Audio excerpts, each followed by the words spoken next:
Greetings, everybody. Welcome to Guys Sports Night. As always, I'm your host, Will McEwen, here with always the man, the myth, the legend that never was. Ed, what's happening, dude? Oh, wow, I could just let me have my glory for that second. Had to throw me underneath the bus. As always, what's up, Will? How are we? What's going on, dude? Well, hey, listen, the madness, which is March, is over. And if you are spending hours and hours and up till 2 a.m. doing mock drafts and you're over 100, then you're at the right spot, because we're going to get into a little bit of all that. And especially for us here in Cleveland, baseball is off to a, I would say, red hot start, but maybe an ice cold. No. Let's maybe say a little bit, slightly above room temperature. Yeah. Well, if you're in a room that's like in Iceland, maybe it's about 30 degrees today. I think it was 80 on sometime last week. I think it was like Friday or Saturday. It was like 80 degrees. Now it's 32 degrees. God bless being in Ohio and being an Ohio sports fan and Major League Baseball for starting the season when it does. This season, actually, I'm sorry, not this season. This Sunday. 77. Hey, when you have those Easter days, what can you do, right? I guess so, man. Hey, well, listen, we're going to get into a lot tonight, guys. We're going to get into the NFL draft, of course. Make sure you subscribe. If you're interested in being on the show, next Tuesday, we're going to do a pre-draft special. We've got somebody joining us from Cincinnati. And if any of you are out there want to join us virtually or live here in Studio Medina, we'd love to have you. We're going to do kind of a first-round mock draft, just talk about what we would do if we were running a draft room, who we see each player developing into or being, anything in the future, what we hope the Browns will do, and just going to be a good time. So if you're interested in joining us, we'd love to have you. And then Thursday, the following week, is the NFL draft. It's here pretty quickly, Ed. It's kind of crazy. I think this month of April is actually going to fly by really, really fast. Yeah, it's funny when you get older how much faster the time goes. Like, do you remember being in high school and like right now the school year is creeping because you're thinking of summer, right? June's right around the corner. At that point, yeah. And like each day lasts like 72 hours. Now it's like I blink and it's Friday, which is a good thing, but then it's also I blink again and then it's Monday again, and then before you know it, it's June, and then it's Christmas, and then it's the next year, and it's like, shit, I'm old. Yeah, you are. You are. Thank you for reminding yourself that. I do have a question for you. My father has taken an interest in talking sports with us, and he's like, you should have me on one time. I would love to have your dad. My father would spend an hour and a half of the time that me and you spend together just talking shit about Myles Garrett. And why I was just going to say, we can have a full episode on how he could have taken Mitch Trubisky. Oh, he would love that. He loves Trubisky for some fucked up reason. Well, how's he feel about Drew Aller then? He doesn't care. So he doesn't love Drew Aller? I don't really know. Medina boy, 6'5" quarterback, gunslinger arm, went to Penn State. I just think he's a Myles Garrett hater more than anything else. Makes sense. He wants to find a reason to do so. But yeah, if you want to have him on, Let's have the old man on. We can even do it virtually. He could chill at home. He doesn't know how the fuck to operate He doesn't know how to operate anything. He just learned what emojis were. Well, congratulations. He asked me, he's like, why do you know how you can send GIFs or GIFs or whatever the hell people call them? I call them GIFs. Yeah. Even though I don't know what the pronunciation. It's the official internet term is GIF. GIF. I guess. Why isn't it spelled J? I don't know. I'm not a fucking thesaurus. Millennials complicated. But he's like, why do you keep sending me those? I'm like, why don't you maybe read the text message and see my reaction to what you're saying? Like, it's fucked up. Yeah, he would take a shit ton of time to talk about almost nothing. You know what? No productive conversation would come of it, to be honest. Imagine the history lesson we would get on the Indians when they were so bad in the 70s and 80s that nobody went to the games. Like, he lived through the 90s, the 2000s. Let's have him on. Let's do a Throwback Thursday episode where I literally will bring him in here. Dude, it will be a throwback. I know. Throwback to like the Great Depression. Yeah. 1955, my dad was born. He saw the first Super Bowl when he was 9 years old. Wow. Isn't that fucking nuts to put that in perspective? Well, think about it. We had an episode on the Guys Night podcast not too long ago where a gentleman's grandmother was 100 years old. So think about that in the concept of like over the course of 100 years, what you've experienced and witnessed. Like, that was insane. Just to think back to that. So yeah, like I said, we're welcome to have anybody on. Anybody wants to talk sports. That's what the Guys Sports Night is all about. Ed is going to be going virtual and maybe every other week in the near future. So if you're interested in co-hosting every other week, we'd love to take some applications. Email us at sports@guysnight.com. Yeah, I just think with the summertime coming up, I have some other stuff that I need to kind of handle on the personal side of things. Kind of want to work on just my own mental health, my own physical health. I got some traveling I want to do. So plus the summertime of the year, I mean, you got a kid coming. Yeah. I got some other decisions, like I said, that I got to make for myself. So I don't know. I don't think virtual will be an issue, but I think right now, kind of with the summer, the last thing I kind of want to do is be cooped up and just kind of want to be outside as much as possible. So well, we can always move this thing outside. Hey, that's fine too. That's fine. We can have class outside. Yeah, let's do it. Yes. Oh, I miss those days. I miss high school. I tell Did you have a chance to watch March Madness last night? Yeah, of course. That was an awesome game. I mean, well, hold on a second. Awesome in the sense of, and we're going to get into, well, we could get into the March Madness right now. I thought it sucked. I thought, well, I mean, both teams shot 30% or so from the floor. I actually had some stats from last night games because, like, as I watched it, I was like kind of like lulled out in the first half. Like, I was like, all right, this game is not dragging. It was close. Dude. It was close because nobody could make a shot. Well, Michigan was like 0 for 11 from the 3-point line, and they were still beating UConn. Yeah, dude. Well, they were getting to the line. So here's the stats. Both teams shot about 30%. UConn actually out-rebounded them on the offensive boards 20-10. Really? UConn was 9 of 33 from downtown. Michigan was 2 of 15. That's nuts. And they still beat them by 7. Free throws, dude. 12 of 16 for UConn, 25 of 28 for Michigan. So getting to the line is really the difference in that game. I'd like to know genuinely how many of those fouls were legitimate fouls and not ticky-tack bullshit fouls. Yeah, I mean, I didn't get a chance to watch the whole game. It looked like they played pretty tough. I mean, Michigan was dominating in the paint. Despite being out rebounded, all their points came from the paint. I mean, you see that terrible free throw shooting or 3-point shooting. It was funny because like before the show this afternoon, I kind of watched the highlights again just to like, you know, obviously there was Cadeau was a big part of it. Especially down the end, he hit like 2. I think he hit like 2 or 3 of the only 3-pointers that were actually made by Michigan down the stretch. You know, UConn just didn't have anybody doing anything. I put some notes down here because their best shooter, Caravan, was 30% shooting. So, I mean, if nobody's going to hit over 30% of their shots, it's going to be kind of a drag out game, which it was. It was a 4-point difference. And that came down to the free throws. But yeah, watching the highlights, I was like, the highlights were boring because it was like clunk, rebound, go to the other end, clunk, offensive rebound, score. Like it was a brutal game. But it's a national championship game, right? Defenses stepped up. Teams were you know, doing their best. And sometimes those like 10 feet behind the arc 3-pointers just don't go down. I'm not going to say I'm disappointed in it. Disappointed that our UConn didn't win because that was our pick. Our bracket fell a W short of being a winning bracket. Yeah, it's all right though. It happens. It happens. I mean, listen, Michigan dominated from the start. Yeah, I mean, every game that they were in control of, they really didn't just seem fazed by any of the matchups that they were in. Yeah. So I don't want to say I was let down per se from that matchup. You have two great teams going at it with each other.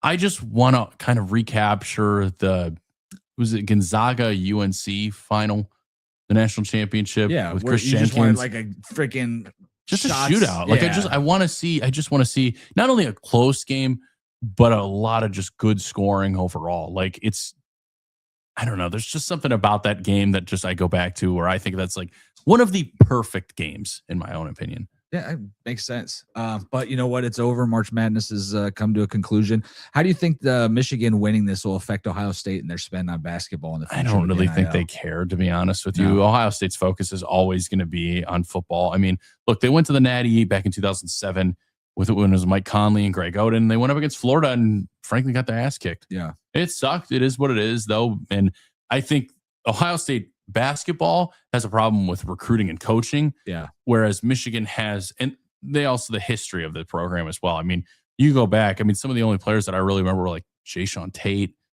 Aaron Kraft, and then you go back to like Mike Conley and Greg Oden. And there were some players in between there. Jackson, back as my day. Yeah. I mean, there was definitely some good players back then, but there's nothing like Michigan basketball. I got to give it to them. I hate Michigan just from the simple fact that I'm a OSU fan. But they have history. They have the program.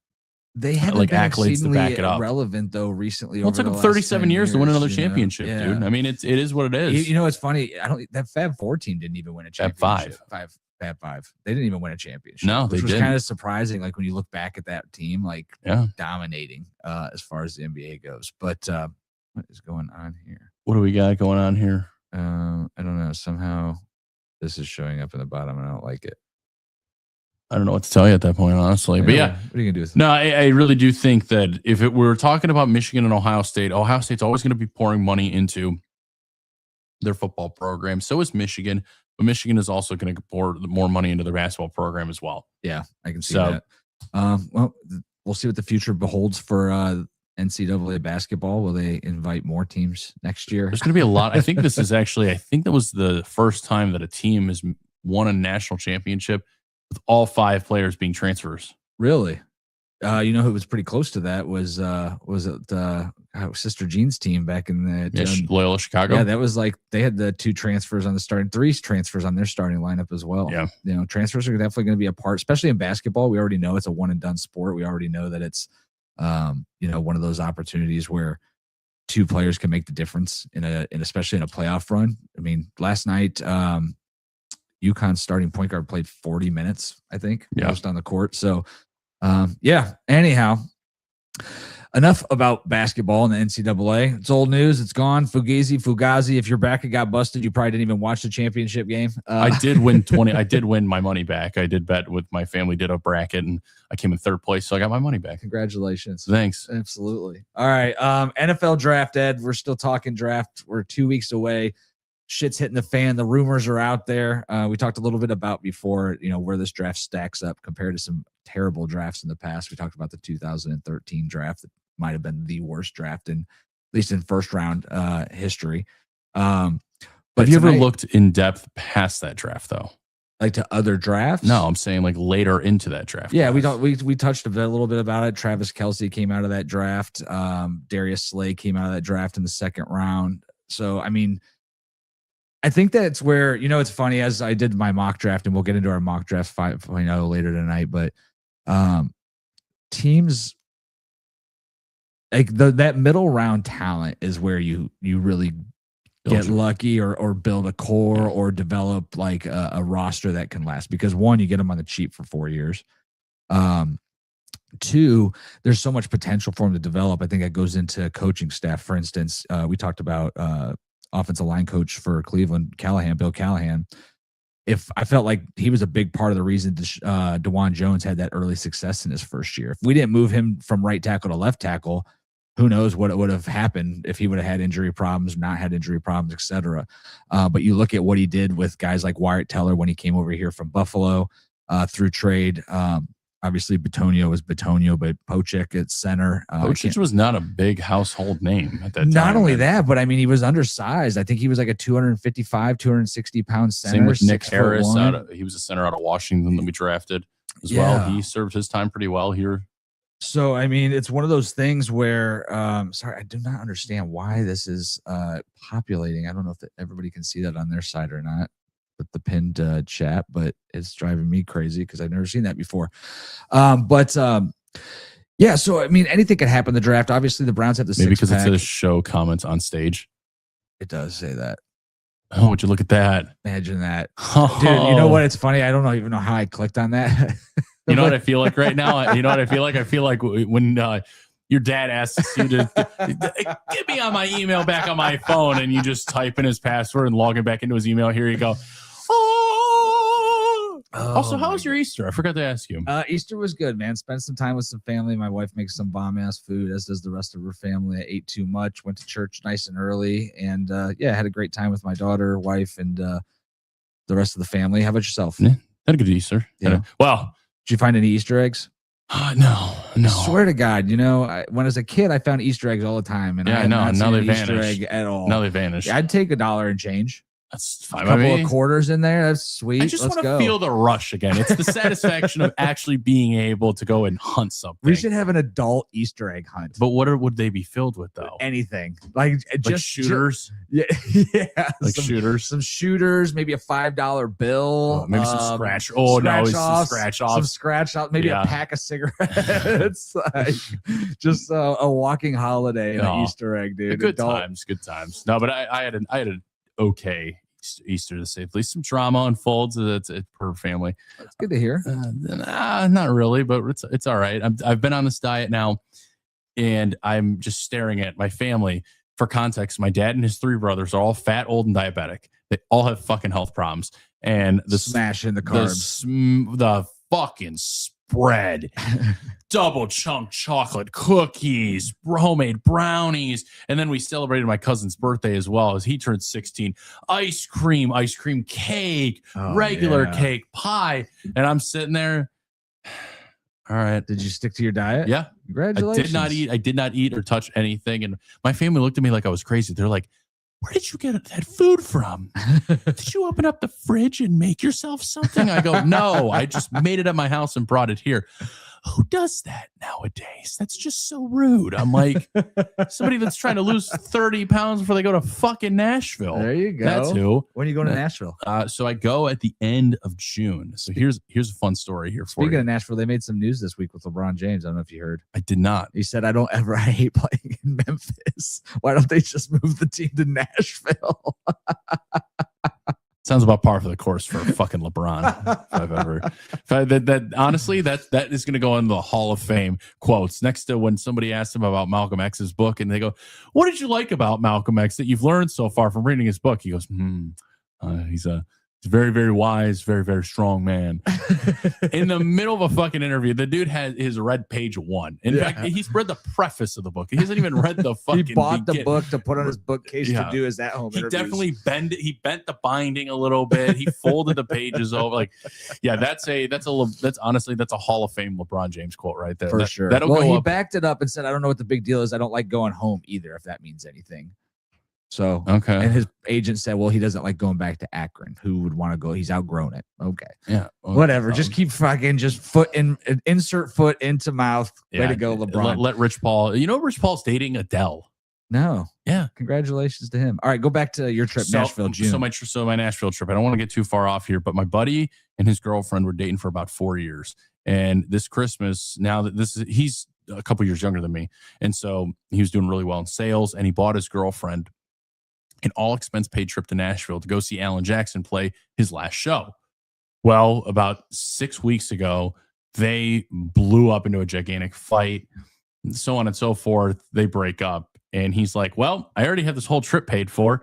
And I'm like, oh, man, that sucks. I'm sorry to hear that. Are you going to sell your tickets? He goes, no. You want to come with me? And I go, fuck yeah. That's awesome. So then we're staying in an Airbnb. Everything's pretty much paid for. The tickets are all paid. Like, it's going to be you just got to put out. Yeah. Wait, no. So I'm flying down to Nashville on a Tuesday. He's going to get in on a Thursday. I'm meeting up with some of my other buddies that live down there. So yeah, I'm pretty much going to spend from Tuesday to Sunday in Nashville. It's going to be a good time. Hell yeah. I'm excited for it. It's the longest I've ever stayed in Nashville. So I don't know if I'm going to get fatigued pretty easily or not, but I mean, good thing is you're going early in the week, so you'll kind of have some time, and then you'll be able to. I fly in Tuesday night. I go from Cleveland to Detroit and Detroit to Nashville. God, that makes so hot in June. I know. I love Nashville in the summertime. It's fun, but it gets hot downtown when you're walking around. I'm gonna try to avoid thousands of people around you. I'm going to be packing every pair of underwear that I think I own. I'm staying for 6 days. It doesn't matter. Every fucking pair of underwear, 20 pairs. I'm bringing everything. The rash cream, the fucking, what is it? The Arm & Hammer. What is it? The talcum powder. The talcum powder. Yeah, the athletic powder. Load that shit up down there. Yeah. Good for you. But no, man, it's going to be a good time. It's going to be a good time. Speaking of good times, tonight we're going to get into the draft portion of our broadcast. And thanks again for joining us, folks. Like, subscribe. This week we're going to go kind of through the top 10, and we're going to just make our own opinions on where we think they're going to fall. As far as good or bad, they're going to bust, boom, succeed, fail. So stand by as we probably hurt your feelings if your favorite player is in the top 10, because it's time to get real. Is there a bona fide Hall of Fame player in this top 10 in your opinion? I mean, I'd be a fool to not say Mendoza. Yeah. Did you happen to pay attention to his pro day? Yeah, I did. So let's before we get into that, we'll get to Mendoza available in a little bit. I wanted to kind of just go down a breakdown. I got these numbered from 1 to 10. I actually made it 1 to 11 because for whatever reason, me being an idiot, I forgot Carnell Tate initially. And I do think he's going to be, he's definitely considered one of the top 10 of the draft, but of course I'm going to be interested to see how this top 10 folds out. I think that it's going to be completely different than essentially the mass thinks that this one's going to be. Because I think there's a couple in here that are failures, and I think there's a couple that are going to be like highlight players that people are taking measurements into too much. Okay, I'm gonna put a stipulation on here. You can't say Caleb Downs. Well, we're going to start with Caleb Downs. Okay. not a physical freak, but still a great specimen as far as build for a safety. Excellent tacker, 91% tackle efficiency. NFL ready, extremely smart. Nick Saban calls him the smartest player to ever take the field. Plays the run and pass equally well. The problem is he's a safety, which isn't exactly a position typically drafted in the top 5, right? Top 10, quite a few names that have been there, but there's also been some guys like Derwin James, who I think dropped out of the top 10. Kyle Hamilton dropped out of the top 10. Do you think he's a top 10 pick in this draft? Where do you see boom or bust? So let's go with that answer. So, and here's the tough part is because I think every pick after the Browns at 6, I think through 7 through 10, I actually, and we'll get into this a little bit more, I actually think all 4 of those teams right there could take a super heavy defensive player like a safety or a cornerback in that instance. So for me, really, I think, yeah, he most certainly could be a top 10 pick. It would make sense because, again, he has the skill set, he has the IQ, he has everything that kind of fits into that. Positional value, I think in this instance, if you need it, like truly, if you don't need it, if it's more of like a best player available, like we talked about, 100%. Without question, I think if he went to Washington at 7, I would have no issue with it. If he went 8 or 9 or even 10 to the Bengals, what is it? It's the Saints, Bengals, Chiefs, or Saints, Chiefs, Bengals. So, you talking 8, 9, 10? Yeah. Saints, Chiefs, Bengals. So I think either of those teams could take him. Yeah. Because either of them need them because of the fact that Alontae Taylor from the Saints left. Trent McDuffie got traded and left. Who else did I just say? Washington always needs a secondary because they have an old defense. Well, Washington needs a lot on the defensive side of the football, which is funny because the Bengals also need some more defensive help as well. I think if Caleb Downs was a corner and had it was at the same level of skill as he's considered for as a safety, he'd be a top 3 or 4 pick. Yeah, and frankly, if it wasn't for the NFL's recent obsession with defensive ends, pass rushers, and honestly, I would say almost wide receiver in this instance. I don't think there's a wide receiver that any other year would be considered a top 10 pick. But because there's some teams with needs, there, you got 2 guys in contention are being discussed as top 10. Let's also be fair. Let's really also be fair here. Just because it's not a super like heavy front end blue chip talented class doesn't mean that any of these players are going to be bad either. Well, no, I think, but here, we'll move on from Caleb Downs second, but to him in a minute. But yeah, I think he's probably one of the top 5 players in this draft. I think that there's a chance that he goes before even Cleveland at 4 to the Giants. Only because if you're looking at making a statement pick as a new head coach, what better than a Harbaugh-led defense by a top-notch safety? He's had him his whole career. He's compared to Kyle Hamilton. Yeah, absolutely. His NFL comp is Kyle Hamilton. So I could see that being where he lands if he's not taken. I still think that there's a chance Browns go best player available, and at 6, I think he's the last best player available at that point before it kind of moshes down, but we'll see. Next on the list, I got Francis, what is it, Mauigoa? I don't know how to pronounce it. I don't think it's Goa. It's Owa, Mauigoa. Either way. Francis Mauigoa. Mauigoa. Mauler at right tackle, right guard. Played a little bit of both at Miami. Great against the run. Got some weakness against faster edge players as an outside tackle. I think that there's a lot of hype on him being a top 5 pick. I don't think he's going to be drafted inside the top 10, frankly, because that's a risky top move. 10? No, I think it's too risky. I mean, you got a guy who really honestly, he's the best guard in the draft, second best tackle in the draft. Drafting somebody that's in between both. Are you going to draft him if you're going to draft him in the top 10 to play guard? That is such a crazy move.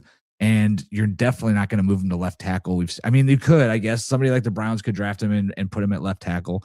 I think it's a mistake, but he's played right side his entire time. His weakness is speed edge, which if you're going to put him in a left tackle, you're going to be extreme disadvantage. And his weakness is also in his flexibility and his ability to bend and rotate. Right. So, and he's got slow feet, which sometimes gets him beat.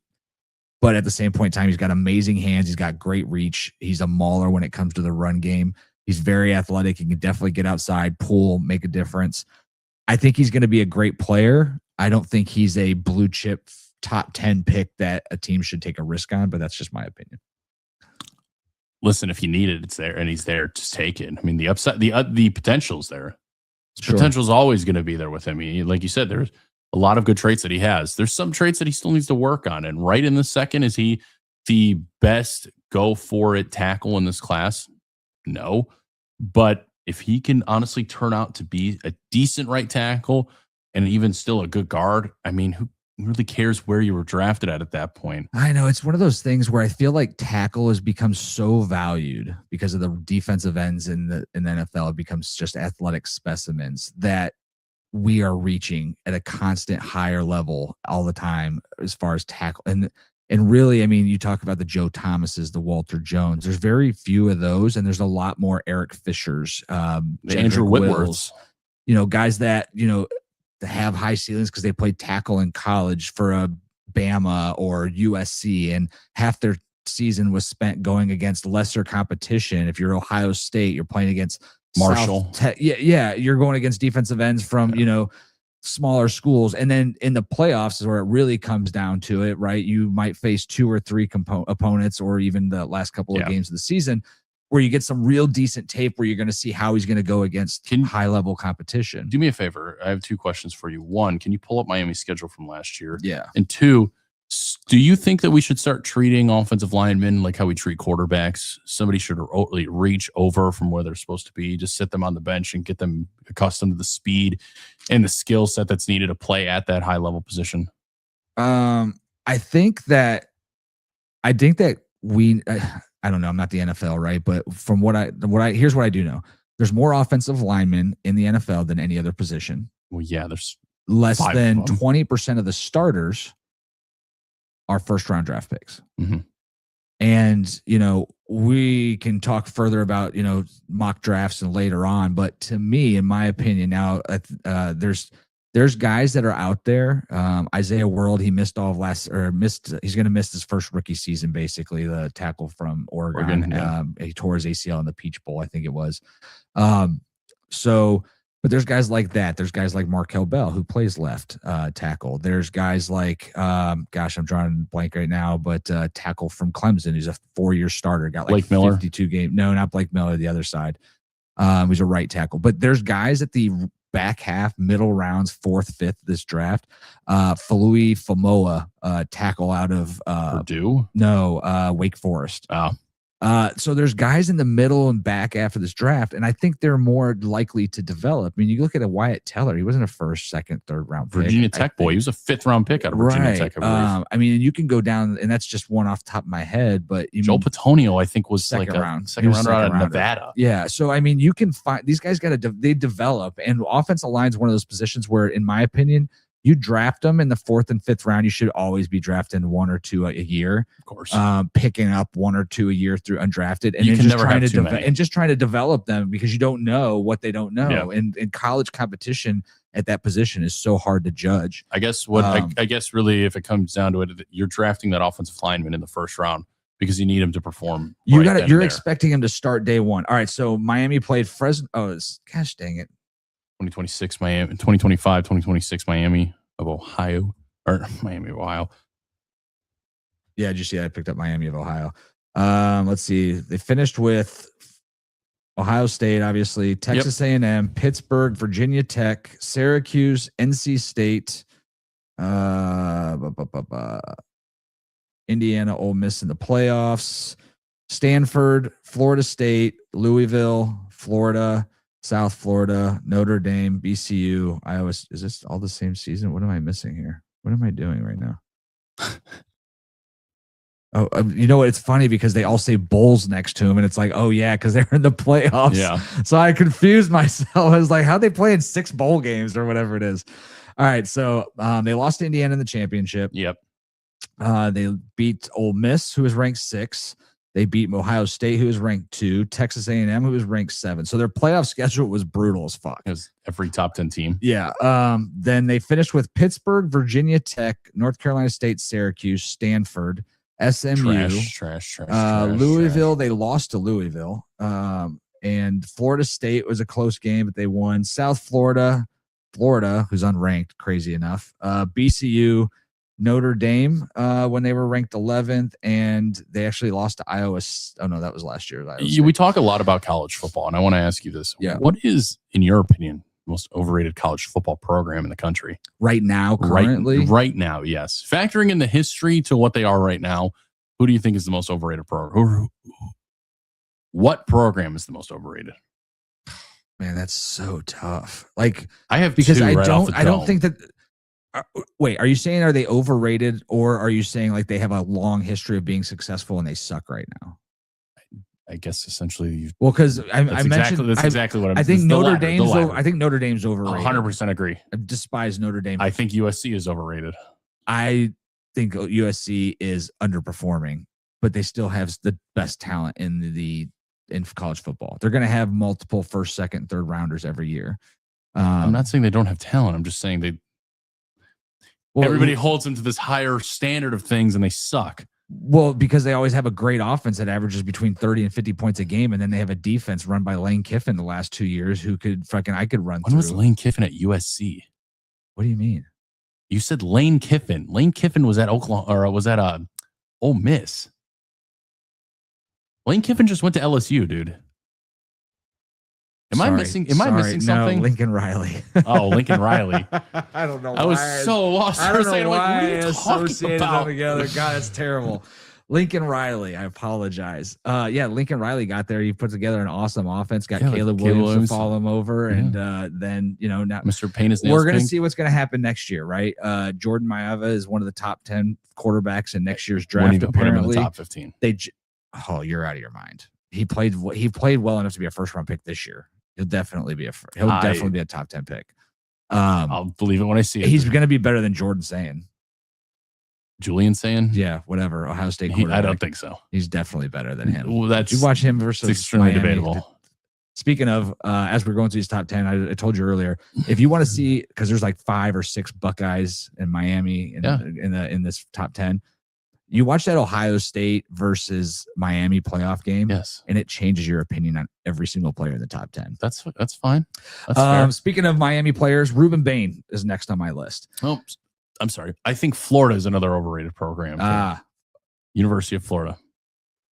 Well, you can't say they're an overrated program. You just say they're down on their luck. They were a multi-year championship team. They beat the brakes off of freaking the Buckeyes 2 years in a row by like 50-10 scores. You can't say that's an overrated program. I think it's an overrated program. You could say it's on the downside. That was also 20 years ago. You could say it's on the downside, but Miami was in the downskids 5 years ago too. That's true. So was Indiana. Indiana was in the toilet. Yeah. Well, Indiana hasn't been a football program for as long as I've been alive. Nobody considered Indiana a football program. I think that shows what the NIL does, right? Some teams are willing to pay. It's about paying the right players in that recruiting process. Like I said, I'm a big USC fan. They've got a ton of talent. I mean, we're going to talk about some of their guys tonight. Malachi Lemon, Jacoby Lane, Jordan Mailata we just talked about for next year. They've got talent on that team. They lost some talent last year. They're going to lose talent this year through the transfer portal. They're going to try to bring some guys in there. But they have first and second round draft picks all the time. They just can't put it together. And college football has become a lot more competitive because you have teams like Indiana right now winning championships. If I would have told you Indiana would have beat Ohio State, Miami, and won a college football championship 5 years ago, you would have laughed your ass off. That would have never thought fucking possible. Dreaming. Right. All right. But yeah, I can see where you can say Florida's overrated. Like I said, Notre Dame's consistently overrated. I'd say Florida have talent. But I mean, these are teams that have just fallen off. Like look at Florida State, unranked this year, but they were in it 2 years ago, right? Yeah, with Jordan Travis. Yeah. So I mean, who knows what next year's going to hold? Who's going to spend the money next year? I think Indiana just wrote. I mean, they've spent money again this year, so they might actually watch out for Josh Hoover, TCU quarterback that transferred over to Indiana. He's gonna lead the charge. I don't think he's gonna be as obviously as good as Mendoza, but I mean, LSU fell off the wagon. Alabama's probably going to fall off the wagon over the next couple of years without Saban. It's just not the same team. And with they lost 3 or 4 games this year. Yeah, I mean, I guess in the aspect of the college football world, losing 3 or 4 games is pretty much a losing season. Yeah, of course. When you're a Bama, it is. When you go undefeated, well, I mean, you're always going to from the pinnacle that is Alabama and the history. But they might not see that pinnacle again. No, they won't. One, because Nick Caleb Saban DeBoer stinks. By the way, I mean, Nick Saban was just the ultimate recruiter, but he didn't have to deal with the NIL. Yeah, the NIL changes the game. Gone. He's glad. Yeah, he's of course out he of is. it now. He's sitting on ESPN talking about you could spend all the money you want, but it could fucking backfire. Look at Ohio State. Look at Texas. It didn't really backfire. They didn't win a championship. They won it the year before. Fair enough. but then you've got Texas. I think we decided between not Eli, Arch Manning and some others spent more money than anybody last year, and they were not. Did they even make the college football play? They didn't even make the playoffs. I don't remember. To be honest. Exactly. Because they were almost irrelevant. 4 months ago. Everybody's going to be watching him this year, though, because Arch is coming out. He's expected to be the number 1 overall pick because his last name's Manning. We'll Definitely see what not. Definitely I know don't you don't see like him as the number 1. It's not that I don't like him. I just don't see him as the number 1 overall quarterback. I don't think there's 3 people that could be a better over him. Hey, you know what? We got plenty of time. We have another year. Let's get back to the top 10. Ruben Bain. I'm sorry. Yes. Ruben Bain. Short arms. It's the only thing that people can say poorly about him. But if you watch the tape on him, he's probably the smartest defensive end, the most instinctive, and he is the one who recognizes his weakness the most and is able to make the biggest plays despite having the short arms by kind of knowing what's going to be run, being able to scheme out what are the plays going to be. He's great getting to the edge, to the outside, like setting the edge. He's going to be more dominant than David Bailey is going to be or anything of that nature. He's a bona fide pass rusher, run stopper, immediate day one starter. To me, I think he's going to be the number 2 pick in this draft. Very well could be. I don't see a problem with him. I think he's got the physical traits. He's got the IQ that match up really well for a great player like himself. And I think he can have a good career. I'm saying because of his short arms, he's not going to be a good player? No. Whenever somebody says short arms, do you picture like that cartoon with T-Rex where he's like, I got big head, little arms? Yeah, that's exactly it. But I don't think he's going to be a bad player just because of, he can't control his arm length. Right. What he can't control is how hard he's working, how smart he's trying to become, so on and so forth, to become an above average player. Do I think if he had longer arms, would he be an elite player? Probably be the number 1 player off the board. Yeah. Isn't that crazy how 2-inch arms? Now, I did watch a couple of videos where you can get in trouble when you got a left tackle that's got 35-inch arms. You can definitely get stuck, before you can put together your move. But that's where anticipation training. He's more of a bull rusher, so he's quick to be able to get in there and rip off of it. I'll be interested to see how he translates to the NFL. I think he's going to be one of those guys when he gets drafted. He is going to have a superior start to his season versus some of the other guys we're going to talk about in the top 10. No, I 100% agree. What you guys can control, though, is hitting the like, subscribe, and follow button. If you're watching us on YouTube right now, we would love to have you. We've only been going for about a week and a half, 2 weeks, but we're already jumping up there quite a bit. Thanks to you. The views are, I think, 40,000 views in just a week. So thanks so much for tuning in. We're talking about the top 10 players in this year's draft, where they actually rank, the good, the bad, where we think is going to happen to them. We just went through Caleb Downs, Francis Mayowa, and Ruben Bain. And the next one on the list is Arvell Reese.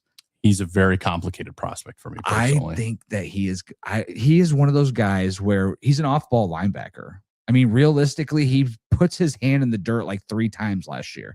He's a stand-up. Like, he is setting up as a linebacker, and then all of a sudden he gets to the line and he's either blitzing as a linebacker, dropping back into pass coverage, blitzing on the run. He didn't impress me versus Miami. Not at all. He disappeared against Miami completely. I think I saw one, because I was watching that game. I think I saw one play where he got into the backfield and put some pressure on the quarterback. But they ended up delivering the ball and making it complete the pass to Tony's. But I don't know. He's one of those guys where people are talking about him going number 2 to the Jets, and I don't think he's going to. I get it. Athletic specimen, super quick, a lot of explosiveness, great size. He's an off-ball linebacker. Like, if you look at that for a minute as an off-ball linebacker, how relevant is he to each and every play? He could be, but he's got a lot to develop. So if you're picking him in that top 5 and expect him to put his hand in the dirt and rush the passer every play like a Myles Garrett or a TJ Watt, that's not who he is. That's not who he is. No. He reminds me who he could be. This is a throwback. So if you're watching and you're old like me at 43 years old, do you know who Greg Lloyd is? Nope. How about Joey Porter? I know his kid. Yeah. Joey Porter Jr., cornerback for the Steelers. So Joey Porter and Greg Lloyd were like 3-4 linebackers for the Steelers in their heyday, and Greg Lloyd was a just dominant blitzer. Is that the steel curtain defense? Not that old. We're talking 90s. Okay. But he's going to be that guy that's going to line up in a 3-4, and he's going to either get off the rush or he's going to be a surprise blitzer. If he can do that for a team, and this is where okay, it's not just being drafted in the top 10. Like if you don't get drafted the right scheme and fit, and we're going to talk about another guy here in a little bit, you could turn out to be traded in 2 years for a 6th round draft pick, like Isaiah Simmons was 5 years ago, right? Or 4 years ago. What a fall from grace he had. But once again, athletic freak. He went to the Cardinals, who didn't know what to do with him. Yeah, Jake Budden, appreciate you commenting. Yeah, he's got his comp as Isaiah Simmons. It's funny you say that, right? As we're just getting into that.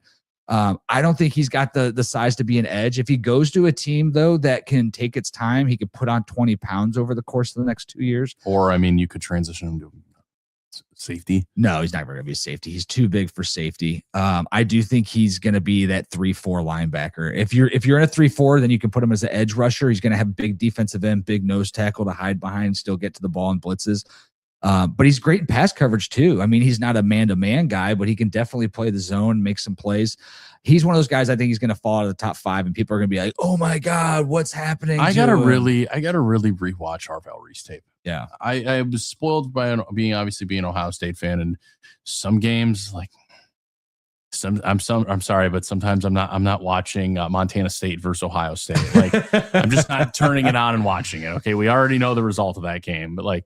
I don't know. Maybe I need to rewatch the tape, really kind of reevaluate him, because he's a very tricky prospect for me. He's not getting all the buzz. Like he's really not, like, you didn't hear anything about his interviews. His workouts were good, allegedly. Well, that's what you heard. I'm not hearing any rumor mills about him. And that's, but once again, we're in a draft and this is an era we're in too, right? Like we're not talking about the tape as much. We're talking about the athletic feats. Like, despite the fact that every player on the field, from offensive linemen to wide receivers, everybody's gotten faster, bigger, stronger. Well, of course. We still look at it every year as like, who's the fastest, biggest, strongest? That's who I want to draft, because that's exciting. That's Sonny Styles. Sonny Styles is like that this year. Was nowhere to be found. I didn't think he was a top 10 pick at all. Then he goes on there. We're going to get to Sonny Styles here in just a minute. Jake, appreciate the comments, brother. Thanks for listening. Please like, subscribe. If you're ever interested in being on the show, email us, sports@guysnight.com. Love to have you on. Let's get into the next pick, because this is going to be one that is going to throw some people. Jeremiah Love. He's a good running back. That's about as much as I can tell you. 6 foot, 200 plus pounds, 4.3 speed, catches the ball. He's a true 3-down back. Right. Okay. He's your bell cow. We talked about Genty last year being a top 10 pick. Right. Went to the Raiders. Didn't do a whole lot. Still hit 1,000 yards, which is kind of becoming a, I don't know. Not that it's exciting. It's like a C+. What did we say? We said this a couple of days ago. It's like 1,000 yards isn't impressive anymore. No, it's not. It's 1,200. It's like 60, 52 yards a game, I think, something is what like that. It's ridiculous. It's stupid. It's so sad that that's kind of the low bar for it. Now, like you said, with more games, 1,200. Yeah, I think 1,200 yards is pretty good. So that being said, he still has a size speed combo that he could be a really great player. Oh, he's going to be. He has the skills and the abilities to already be a top 15 he's running back. He's going to show up to camp and be the starting running back for a team, right? Yeah. The Browns they're talking about the Browns. Would they draft him if he was a 6? Frankly, to me, you can't have too many weapons with a young quarterback, whether it's Shedeur or a rookie next year. Don't. If you told me that you were going to have a 2-headed monster like Jeremiah Love and Quinshon Judkins, I would not be disappointed in that. I'd be fucking pissed. You have got to be kidding me. Why would you why would you be upset about having 2 players? Did you love it when we had Nick Chubb and Kareem Hunt? Yeah. Why would you not like it if we had Jeremiah Love and Quinshon Judkins? Do you not think I don't miss the Chunt days? The Chunt days were real in Cleveland, bro. They were. And what do we always say? I wish we could put them both on the field at the same time. No, I never said that. Oh, I do all the time, because we were dominant when we did that.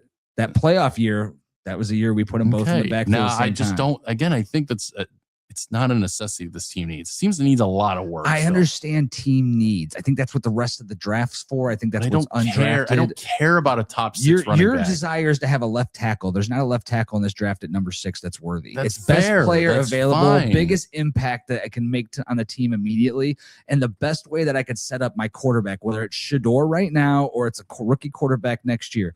Putting a top 5 running back on the backfield next to him nothing more automatically for him. gives him. Yeah, it does. No, One, it gives him a threat, takes the people, puts more people in the box. Really? Look, how did Ashton Genty do this year with that dog ass fucking He didn't have a quarterback. Didn't have an offensive line, but he didn't have a quarterback. They traded away half their talent. They had a tight end, right? Yeah. They were also trying to fucking lose really bad.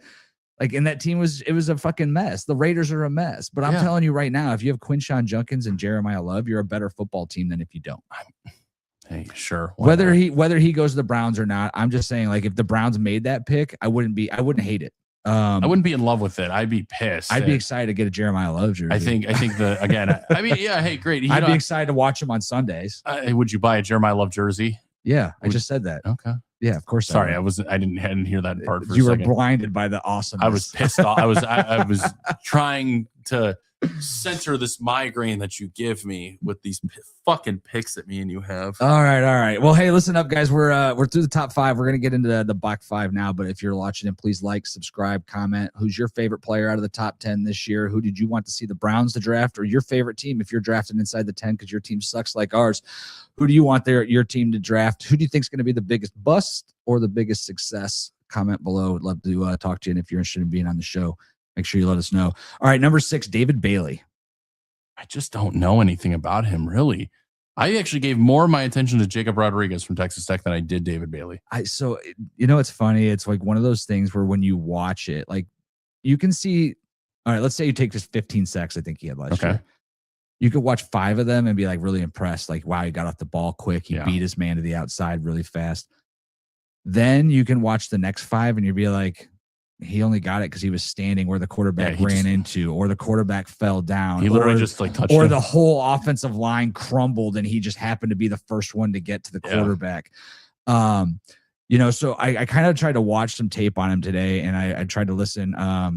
Who is it that just did their mock draft this Mike morning? Runner Was talking about him. No, used to be a scout for the Ravens like 15 years ago. Peter Schrager. Peter Schrager was a Ravens scout. Yeah, I think so. I love Peter. He did it with somebody else. Peter Schrager's great. Yeah, they did a breakdown on him, and he talked about, one of the things they did was they compared him to Ruben Bain. And they did a side by side, and they talked about, like, all right, so Ruben Bain's got shorter arms, but watch what he does on this play, and then the same play happens later in the game, and then now look how he adapted to it. Yeah.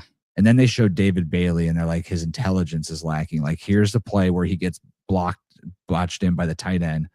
Here's 3 plays later. Here's later in the game, and every single time the same thing happened to him, and they basically took him out of the play. Mm-hmm. And their thoughts were like, he has got raw speed, he's got raw power, he's got a very limited pass rush, he's great on the edge and the speed. If he's playing on a defensive line that's got 2 other guys that can make some moves, like and not saying I want the Browns to draft him, but if he was along opposite side of Myles Garrett with like a Mason Graham in the middle, he's going to get to the quarterback. Mm-hmm. If you put him on a team with a bad defensive line and say go pass rush, he's probably going to end up with 3 sacks, and you're not going to hear his name half the season. But we'll see what happens. Frankly, he's one of those guys. I think I said out of all the the defensive ends or the pass rushers, I think he'll be the biggest bust out of them. Yeah, I think he'll be the one that people will be disappointed in throughout the end of the year. But we'll see what happens. Yeah, and I didn't really give him too much attention a lot of the time. I really, mostly because I didn't think he was going to be there at 6. I've been paying attention to the players all from 6 and on. Yeah, I think he has a chance to be a top 5 pick. Right. The Jets are rumored to be high on him. I think he just did a visit with the Jets either today or yesterday. The Cardinals, the Titans, any of these teams. It's funny when you look at these teams, they're all bad for a reason. They've got holes at the key positions, whether it be left tackle, whether it be defensive end pass rusher. They don't have a cornerback. They have a weak defense and old defense. It's no quarterback, it's just weaknesses all over these teams. So of course you can justify any of them picking these guys. It's going to be so hard to even. It's still just hard even trying to mock where most of these guys are going to go, because I think there's going to be one of 2 things. There's going to be a shit ton of movement of just teams moving up and down, or the board is just going to be like. I think every team would be happy moving down if they could pick up extra 2nd and 3rd round picks this year, because the 2nd and 3rd round to me is where the money's at this year. All right. Jake asked about this one. He talked about where were we at on Sonny Styles. I am completely hating. You're right. Arizona and Miami are completely impossible to predict. Miami looks like they should be tanking for a quarterback, yet they signed Malik Willis. I don't even want to get started on that. I actually really want to touch on this point. All right, go ahead. On which point? On Miami and Arizona, or Miami specifically? Yes. No, Arizona specifically. Okay. I think bold take here. and I'm going to spoil a pick for next week's show. I think Arizona trades with the Browns to move back into 24 to draft Ty Simpson. Wait, from 33? Yeah. Oh, that's actually a great idea. I think it makes sense. It's possible. They need a new start. Jacoby's still there on a deal. I think if he sat for a year behind Jacoby, again, veteran Similar Super Bowl quarterback, RG2. veteran who won a Super Bowl, clearly made the team look halfway decent last year in the games that he competed with. He turned Michael Wilson into a top 10 wide receiver. I would love that for his career. It's low pressure. He doesn't have to come in and know a ton at first. He starts out with a clean slate. I think it could work out perfectly for him. Yeah, that's actually a really great move. I could totally see that. And one of the things we were talking about it, like a New York Giants type trade, right? Mm-hmm. You get in just to get him inside the first round, get that extra year on his exactly with what they just did with Jackson Dart. The Browns might be too high, but I definitely, because they were talking about this today. Really, everybody's kind of looked at this guy and said he's probably not going to go in the first round. He's probably going to go early second round. Cardinals are really the fit for him, or the Steelers. The Steelers need to do something, right? But they drafted Will Howard last year and didn't do anything with him. Are you really going to put your franchise on Will Howard's shoulders? The Buckeyes put their national championship on his shoulders. Okay, don't compare college to the pros. I'm not an Ohio State fan. Even I'm not a Will Howard fan, but I mean, you drafted the guy I think in the third or fourth round. You think you could give him a shot.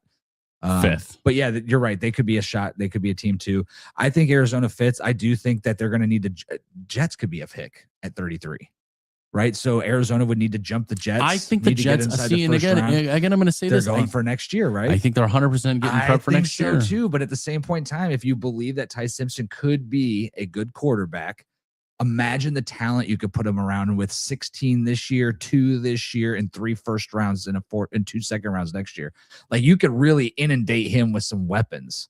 Yeah. I mean, imagine giving Ty Simpson, I don't know, Jeremiah Smith on the I mean, Garrett Wilson and Jeremiah Smith with Breece Hall in the backfield. Oh my gosh, that'd be disgusting. Yeah. That defense wouldn't know what the fuck to do. You see what I'm saying? It's just it's one of those things where that is a possibility. So it could go either way. But our buddy Jake here says it's unpredictable what Arizona or Miami's going to really do. They're those two teams. If Miami didn't draft Malik Willis, I feel like we know what they would do. They'd be tanking as well.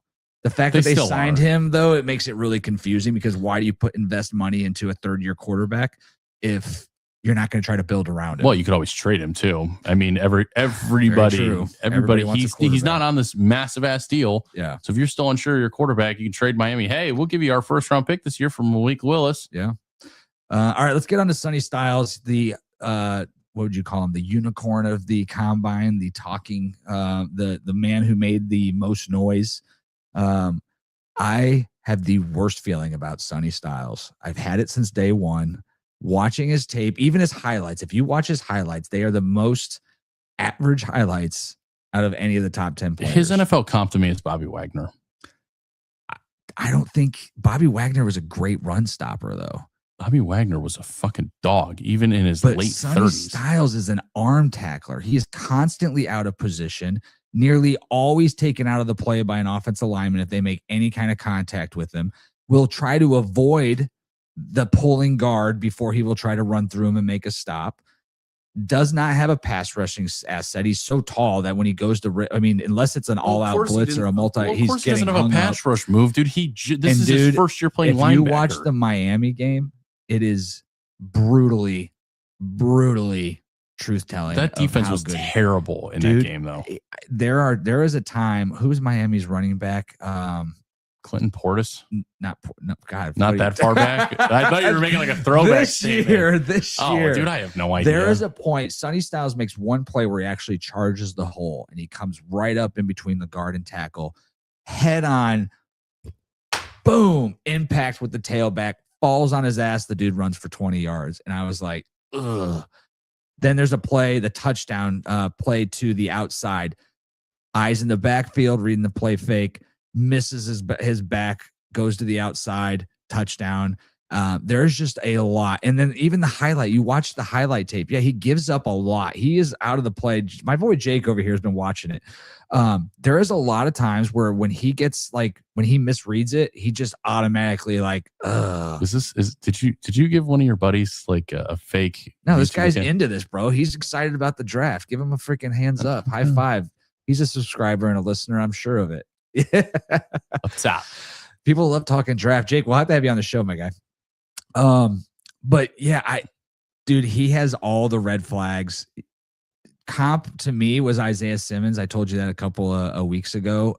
Vernon Gholston is what brings to my mind. I don't know if you remember Vernon Gholston. Wow, that's a name, dude. Ohio State guy got drafted by the Jets. Huge athletic freak. Like everybody blew up the combine. Wasn't even being talked about.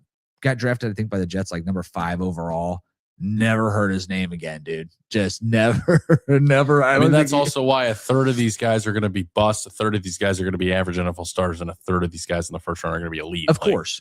Like, but when you're drafting the top 10, you're going to get it wrong. That's the thing that's interesting about this draft. Like, we're talking about the top 10, and we're just talking about them because they're athletes. When you actually look at the tape, none of these guys jump off the screen at you and been like, "I'm a dog and can make the play." Other than, frankly, the only person out of this top 10 that really, two of them that really like lights out, and that's because I watched them every game of the playoffs, and were Ruben Bain and Caleb Downs. Yeah. Like, they're the only two guys that jump off the screen. Caleb Downs doesn't make a tackle. He is there every single time. Ruben Bain is either disrupting the play or making the play. Okay, so you have the number 1 and number 2 defensive players in the country. And our boy over here likes Jeremiah Love. I think Jeremiah Love's another prospect that he's probably going to be a can't miss. He's going to go somewhere. He's going to dominate. That speed side comment. He's going to dominate if he's got an offensive line. So I did see some things recently where there's some questions about his vision and ability to read the hole. So I'll be interested to see if I find more on that. I was thinking about watching his Ohio State game to see how he kind of played against them.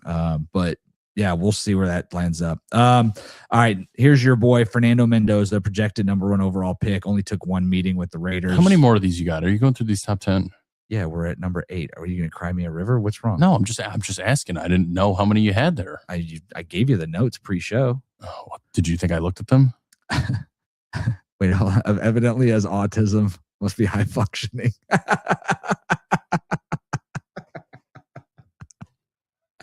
Not you. He's talking about Mendoza. Oh, I thought he said me. I was like, what the fuck did I do? Yeah. So, look. Sorry, Jake. Mendoza's strengths, what are they? He's got prototypical size. Big, he's like physical, 6'5", 230, I think, 235. Disgustingly awesome quarterback. He played well at Cal, transfers to Indiana. They build a team around him, essentially, that's just made for his style. He's a gunslinger. Can throw the deep ball, made great throws. There was some points at the combine that people were trying to pick apart his mechanics, but ultimately they're just trying to look for something. I think he's a bona fide number 1. Did you see I'd be interested, though, if he was in next year's draft class. I mean, this year's draft class, just think if he wasn't in this draft class, we'd be talking about like a Kenny Pickett 2022 type draft. Dude, class. That was one of the worst quarterback drafts of all but that's time. what you'd be talking about, because you'd be, Ty Simpson would be a top 15 quarterback, maybe like top 15 pick, maybe if Mendoza wasn't in it. I don't think there would be a first round quarterback taken. There's always some idiot. Yeah, well, i.e. the Steelers. We just talked about the draft for the 49ers. Can I tell you about 3 first round picks to get what's his name? Ty Simpson. Trey Lance. Oh, Trey Lance. Yeah. So obviously there's always an idiot when it comes to quarterbacks, but I think he's going to be. The only thing that sucks for him is he's going to the Raiders. Can I tell you about his pro day? Yeah. See any stats on his pro day? So no. Nick Walters on Twitter said this: Fernando Mendoza at Indiana's pro day completed 53 of 56 with 2 drops, threw 56 passes in 20 minutes with 2 very short breaks, showed off arm strength with passes that traveled 50 to 60 yards, displayed pinpoint accuracy, and 10 Raiders staffers were there to watch. Yeah, well, we know the Raiders are taking him. Well, 100%. Like I said, he's only taken 1 meeting. Be crazy if they didn't. You and I talked about before the show. I thought that if the Raiders trade of Max Crosby to the Ravens would have stayed put, went through, and they would have had 2 first round picks for him. Yep. I thought at that point they might tank and go for a quarterback next year and offer up that first round pick. I was actually a little worried about that because I don't want Mendoza for the Cleveland Browns. No. Um, It'd be nice. I don't want to give to me, I don't know what it is about him. Doesn't set my world on fire.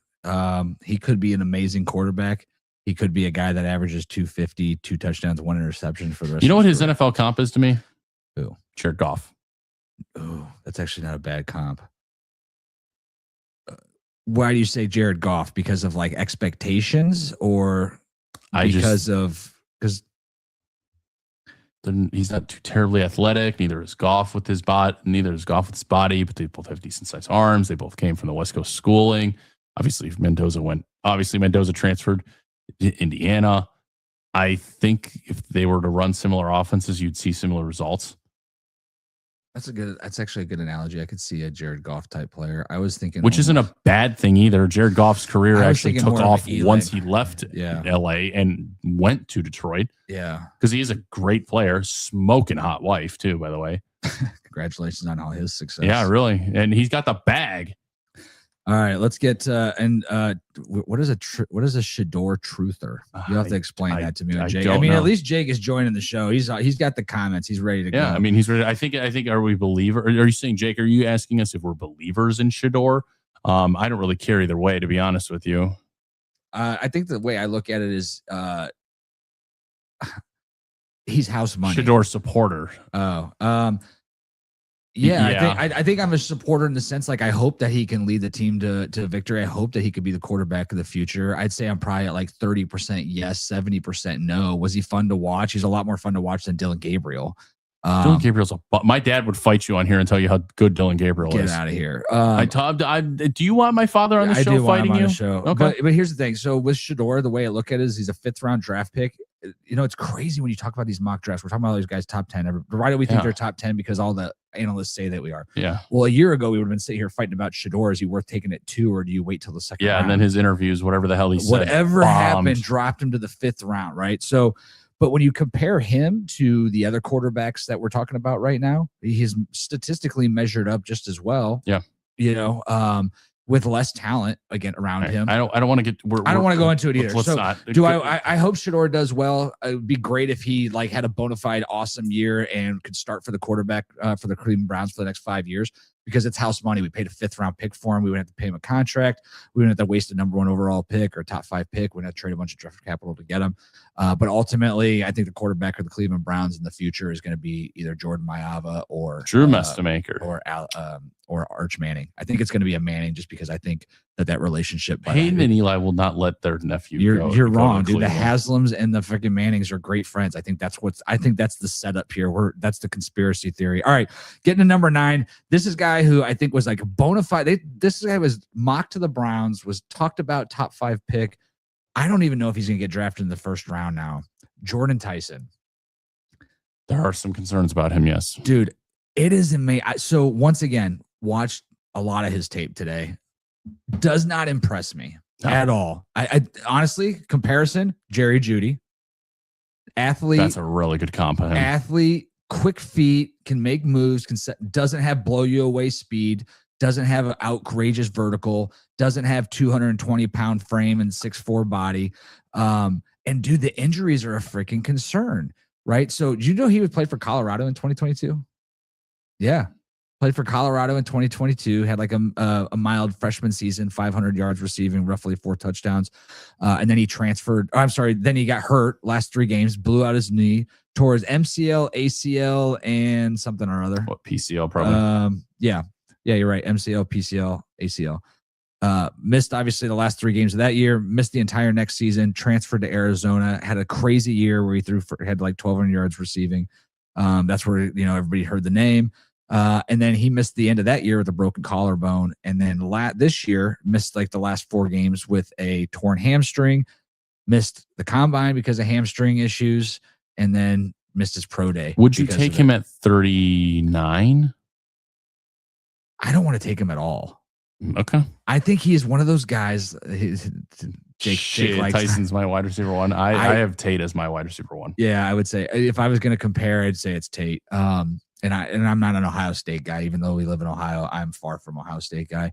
You're a Makai Lemon fan. I'm not even a Makai Lemon fan. Crazy to me, dude. I'm gonna tell you right now, if I was my favorite wide receiver from USC is Zachariah Branch before he transferred to Georgia. Like last year, he was a that's nice not real. guy. So your favorite wide receiver is Zachariah Branch from the University of Georgia.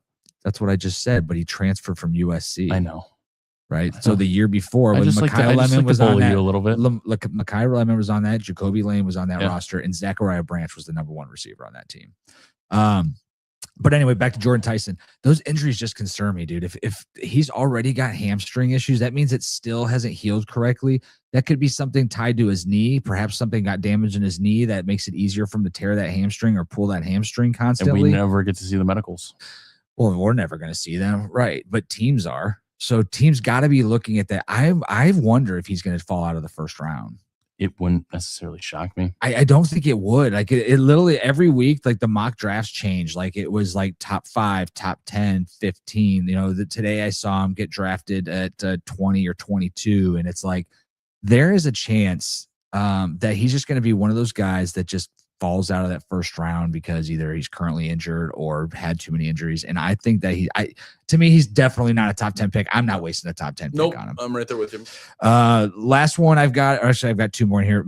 Mansour Delane, he kind of jumped into the top 10 talk after his pro day when he did, because he didn't run at the combine. And he ran he's been the best quarter all year in the country. Now, well, Gerard McCoy didn't play at all last year. The year before, I didn't even know who he was. So that just goes to show how much I watched Tennessee football, because Tennessee was actually pretty decent the year before. Shout out to Chris Brazzell. Yeah. Oklahoma State wide receiver, right? Correcting myself there at Tennessee. But yeah, I don't. He's one of those players. He honestly, he could be. You remember what was the draft pick? The draft where Sauce Gardner and Stingley came out in the same pick, and everybody thought Sauce was going to be the top pick, and then Stingley ended up getting taken by the Texans at like number 3 overall. Yeah, I think I think it was the Will Anderson. I think Mansour's going to go in the top 5. That was no, it wasn't Stroud. It wasn't Stroud, and that was Stroud and Will Anderson because it was a Stroud, Bryce Young, Will Anderson, Ika Makwanu, I think. When you hear Will Anderson, for some reason, I think that he was like a second round pick. Not because he was, but his name sounds like a second round pick. Like Myles Garrett sounds like a first overall pick. Will Anderson Jr. sounds like he was taken like in the 3rd round out of like Nevada Tech. Yeah. And he just turned out to be a boss. But to get on this Mansour Delane, there's nothing really to say about him. He's a lockdown corner. I personally, and this is super, super egregious of me and aggressive. His NFL comp to me, Patrick Surtain Jr. Really? Surtain's got like 2 inches on him though. And his reach is with the weakness that they give him. I think Mansour Delane is a dog. I think he's a dog too. I think he's going to be the best corner. He's going to be the best corner in this class by a mile. So once again, let me just show my age. I think he's more like Patrick Peterson. I don't know if he's that physical. He's a tackler, dude. He hits hard, bro. I'm telling you. But either way, we'll see what happens with him. I think he's going to be that surprise pick. I think one of the guys we talked about earlier, Sonny Styles, Reese, one of those guys is going to fall to the end of the top 10. And I think he's going to be like a surprise. You know what? Fuck it. I think Mansour Delane. Yeah, the Mansour Delane could go 4. Yeah, definitely. Could go to Cleveland at 6. I wouldn't be mad at it. You need to get a little bit younger at that cornerback room. I'd be trying to move Denzel. You can never have too many corners. No, but I'd be trying to move Denzel if we took him at. That's fair. Get the money off the books. Get a little bit younger. Books, try to get another 2nd round pick, something like that, or move up from the 3rd to the 1st, whatever. All right, last one, not least, is the one that everybody's talking about. The Browns just absolutely need to take because.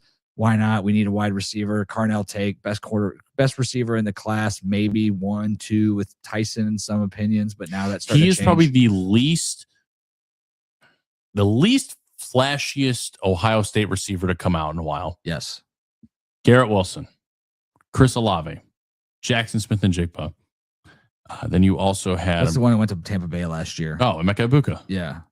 Or the year before. Those guys right there. And Jeremiah Smith soon to be.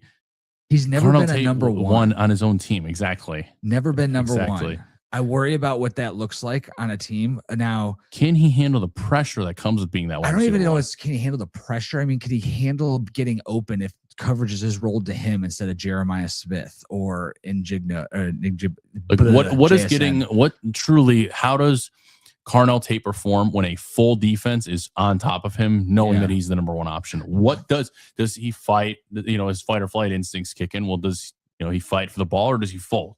He obviously, when you're picking a receiver that high, you hope that he has physical traits that are unmatched, like a Calvin Johnson, 6'4", 240, and freaking enormous hands. That dude, coming out of Georgia Tech, you just knew he was going to be a dog. Or is he going to be, you'd like to see like 4.3 speed, in a 6'1" body, or you'd like to see moves like Jamar Chase, right? Like feet and route running like Jamar Chase or Ocho Cinco, Chad Johnson back in the day. Like these guys all had these traits that just made them the best receiver where you knew you couldn't cover them, right? Like a receiver that you couldn't cover. So when you talk about a top 5-6 pick, the receivers that have been taken top 6 overall, there's been a lot of flukes. There's been a lot of guys that they were taken because of some of those athletic reasons that we talked about. And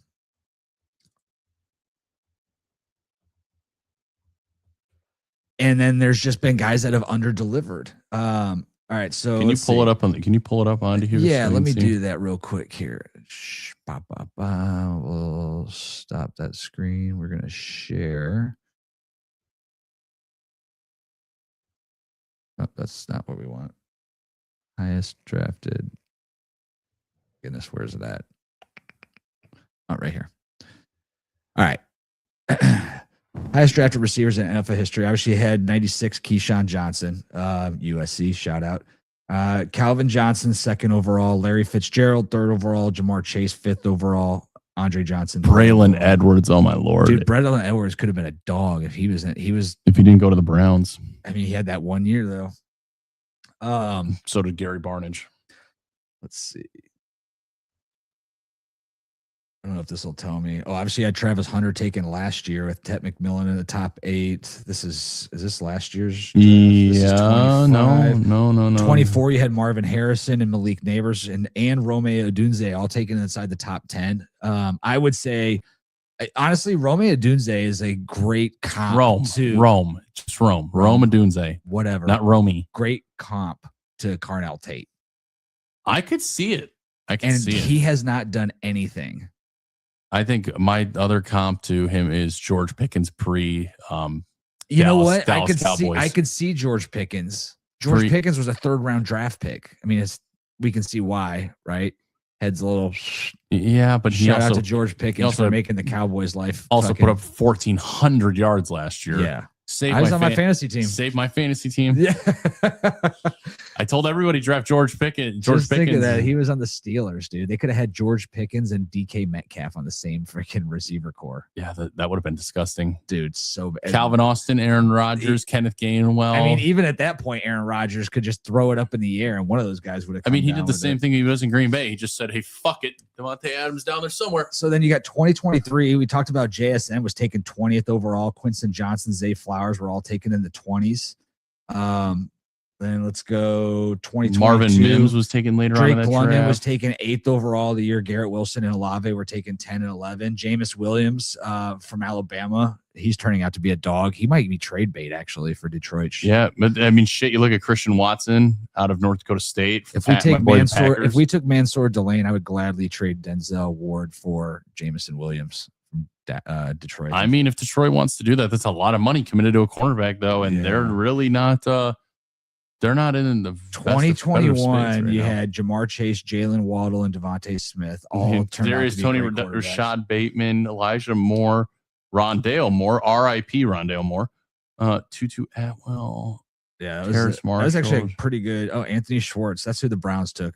They took Anthony Schwartz, and in the 4th round, Amon St. Brown was taken by. And Ross St. Brown. Is that not crazy to think we took this worries me about the Browns scouting department. You thought that's an Andrew Berry pick. You thought Schwartz was going to be better than St. Brown. That's disgusting. Where did Ross St. Brown? There's your boy Henry Ruggs, Jerry Jeudy. Why is that my boy? Wow, because you were talking about him coming back to the NFL. Remember, the glorified DK Metcalf. I love DK Metcalf. I love me some DK Metcalf, but Eric Metcalf was my favorite. So that's DK Metcalf is a head case. I didn't realize he was that big of a head case until he got to Pittsburgh. Bro, you know he eats like a bag of candy a day. That's it. The dude's built like a fucking freight train. Bro, he benches 385. He outbenches me and you. Yeah, that's what's your bench at? 330 right now. See. Congratulations to all my success. All right. So yeah, when you talk about wide receivers, and obviously we love Carnell Tate, I'm so afraid for the Browns to take him 6th overall. I just want the best overall player. We talked about trading down. Yeah, of course. Would I love to trade down if they can get a haul of picks? Like if New York Jets called me and said, hey, you want 16, 33 and a 3rd rounder for 6, I'd be like, yeah, sign me up. But that's just not going to happen because we just went through the top 10. You can't say it's not going to happen because the Texans made some moves like that where they were shifting shit around and then they got Will Anderson and CJ Stroud. I know, but this isn't that draft. I don't think there's not a CJ Stroud. I mean, we'll see, but I just don't see how it's going. All right, so we got to speed this along because we're actually an hour 15 in already. Yeah, let's speed this up a little bit here. All right, Browns pick at number 6. Who would you love and who would you hate? I would love. Man, I'm really just not I don't like 6. There's not, I guess I would love Carnell Tate then. Okay. If I had to take one, what I would hate would probably you can have more than one option. Okay. Too. I would honestly, I'd love a trade down. Of course. Okay. That's an option. Trade down or Carnell Tate there. Who would I hate? Any of the remaining edge rushers that would be on the board at that time, I don't think it makes any sense for that. I think it's a reach for a linebacker. I would also Carnell Tate, Mansour Delane, or a trade down would be my I love. My I hate would probably be Jeremiah Love. All right, so my love is Jeremiah Love, Caleb Downs, Reuben Bain, or Carnell Tate. I take either of those 4 players. Okay. I would hate any of the offensive linemen, Sonny Styles and Jordan Tyson. Okay. Like any of those would fucking make me want to kick my fucking self. I would probably stop being a Browns fan if they took Tyson. No, you wouldn't. You'd still me and you would be down there with the kiddo in August, throwing beanbags, cooking up burgers. Most Andrew Berry type move that could happen during the draft. Oh fuck. I could hear the post conference interview, or I could hear the post draft interview. Oh no! For him, it's a trade down, like a real far trade down, and then a trade back up. Yeah, and then I mean, we saw the opportunity to where that was on the table and the calls were coming in, and we mostly wanted to make sure that we were fielding every option possible out there. And then when it's time to become aggressive to get ahead of the competition that was behind us, we had to make that move. It was a perfect call and an opportunity to do so for the player that we wanted at that point. Oh God, Tyson's in the second. I hate that. Hear him say that. I could picture him saying something like, the opportunity presented us. Yes, we could have gotten a tremendous athlete, a great player with a lot of upside that could have made a real impact on the team. However, we thought it best to infuse some young talent on this team and add an additional player that could compete. We wanted players that can compete on the field. Yeah. So that's what mattered to us. That's what we're trying to do. We're trying to put a competitive team on the field. We went ahead and did that, and this will allow us to also, continue to compete in the upcoming years for great players. Have you? This actually reminds me. So here's two. I trade down, and I'm okay with it as long as we stay inside the top 10. Or end up with another first round pick next year. We talked about that. Okay. I'm not. I got to get a haul. And then the other thing I could totally see him fucking doing, which I would hate, is trading for Brandon Ayuk. He's being talked about again. They're trying to move that contract. You know how it was with Jerry Jeudy. He's like if they were like 6th round pick, yeah, I see him doing some dumb shit like that. I hope not, but we'll see. Well, the picks are going to be traded because you're not going to draft 10 guys and have all of them start. Or have I all drafted of them stay on the I don't team. even know how many I drafted tonight, but I drafted a lot. All right, on next step, how important is this draft for the Browns and for Andrew Berry separately? This is Andrew Berry's career on the line. This is another run of the mill. Hey, we're putting pieces. This is the draft where you put the pieces together. So that way next year you can go all in for the guy that you want. Yeah, for Andrew Berry, same thing. He has to prove that last year wasn't a fluke. He's got to land at least 4 starters. Doesn't matter offensive, defense. He has to land 4 starters. That's going to be more important than his win-loss record this year. 100%, without a question. Yeah, without a question. And then for the Browns' future, they're 2 or 3 years away from being another 2 or 3 years away.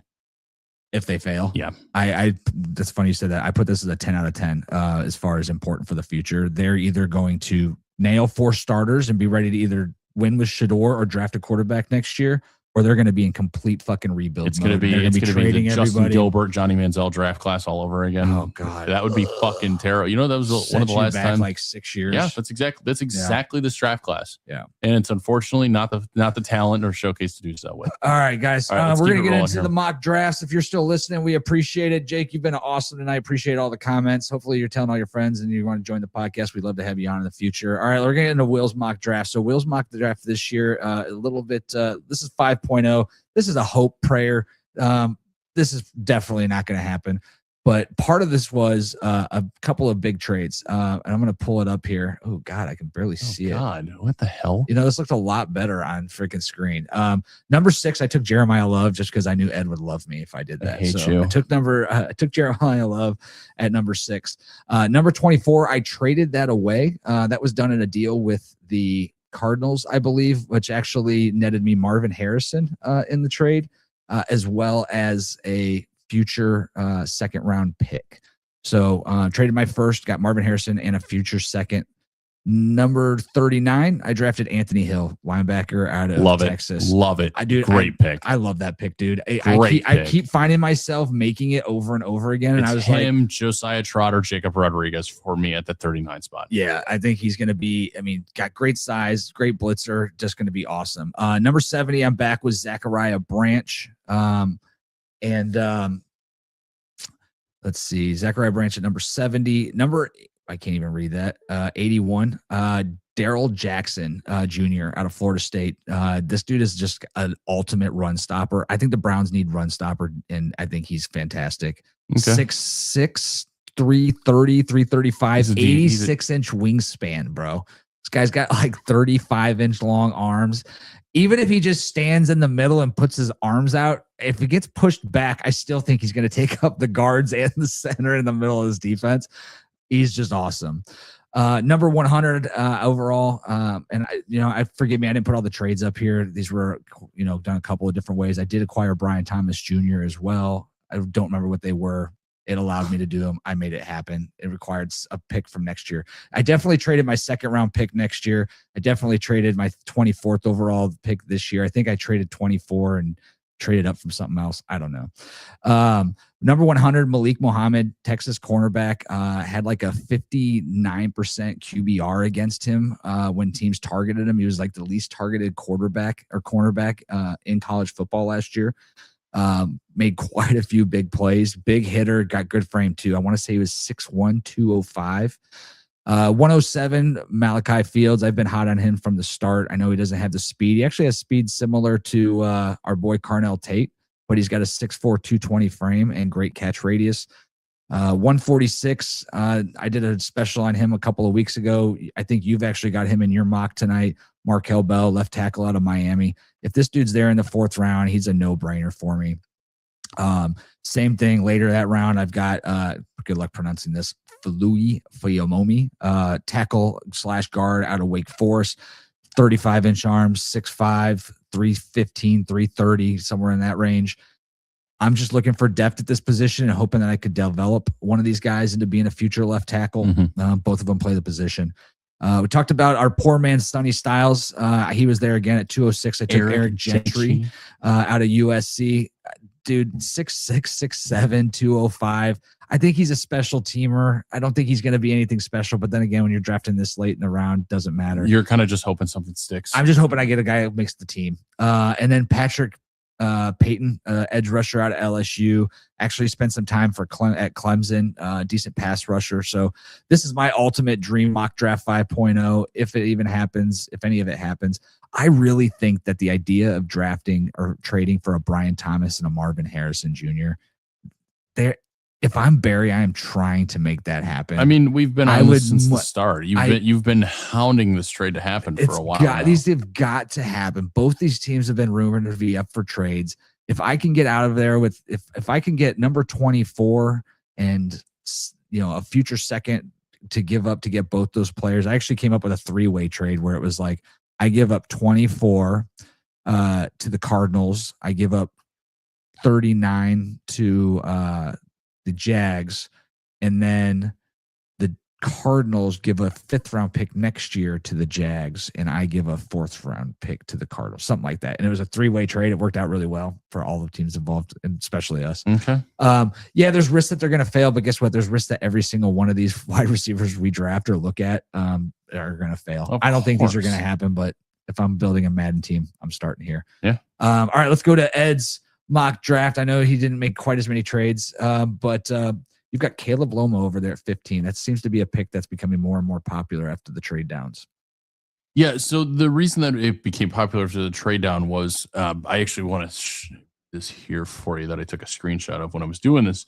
When I was initially doing this trade initially at 6, I was offered 6 and 39 from Dallas, or I'm sorry, we are offering 6 and 39 to Dallas for 12 and 20. Okay. It's a no-brainer. I think the value's move there. Down 6 we spots, make it. But you move up some spots. Okay. Exactly. So there, I pretty much moved back into the first round. So I have 15, 20, and 24 there.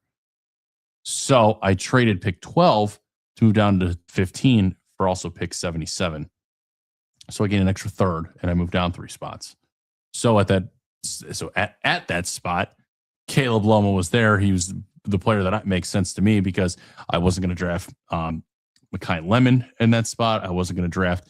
I think were they gone? Was Mekhi Lemon gone at 15? No, Carnell Tate and Tyson, I believe, were gone. Gotcha. So Lemon was available, and you took the tackle instead. Yes, because then 5 spots later, I got Omar Cooper Jr.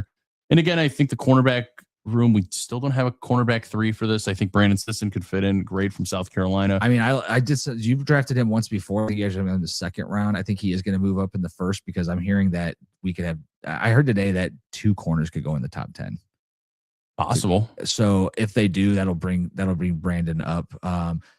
And he's actually a really physical freaking press corner, which fits this defense perfectly. Yeah, I think he's going to thrive. I think he's going to thrive in this with Mike Rutenberg. Yeah. Jacoby Lane, again, another depth wide receiver. I think this whole room needs to be completely redone, and I still like Jacoby. Good measurements. I think he's 6'4". Yeah, 6'4", 200. Yeah, lengthy kind of guy. He's a beanpole, but I think if he's just a deep threat down there, just saying like, hey, fuck it, let's throw it to him. To me, if he was a bit faster, Marquez Valdez-Scantling is who I think his NFL comp could be. Okay. Connor Lew, great center out of Auburn. I've liked him forever now.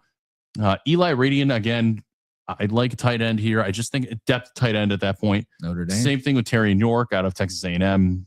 Depth piece. Markel Bell, I like him there at 149. He's projected like 156.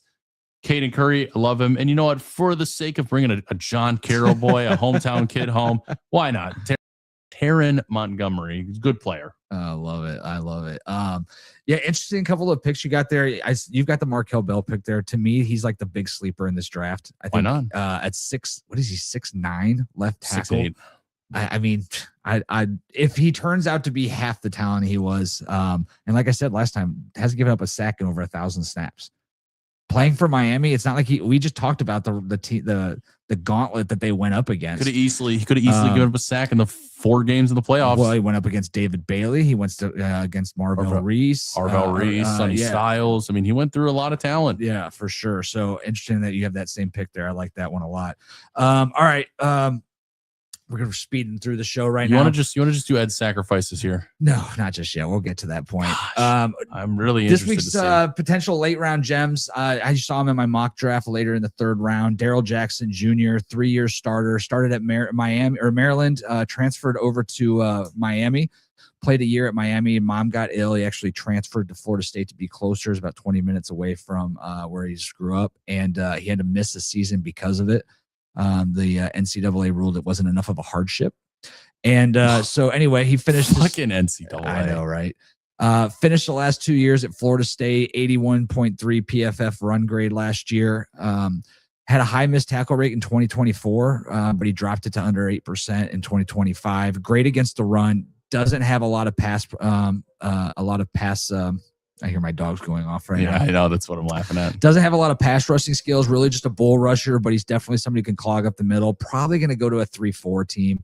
If he played for us, though, alongside Mason Graham, it kind of would give Mason Graham a little bit more of an opportunity to attack rather than to kind of have to play 6'5", 315, 86-inch wingspan, dude. It's a big plus. It's a big plus, dude, man. A big dude. So that's my late round gem for the week.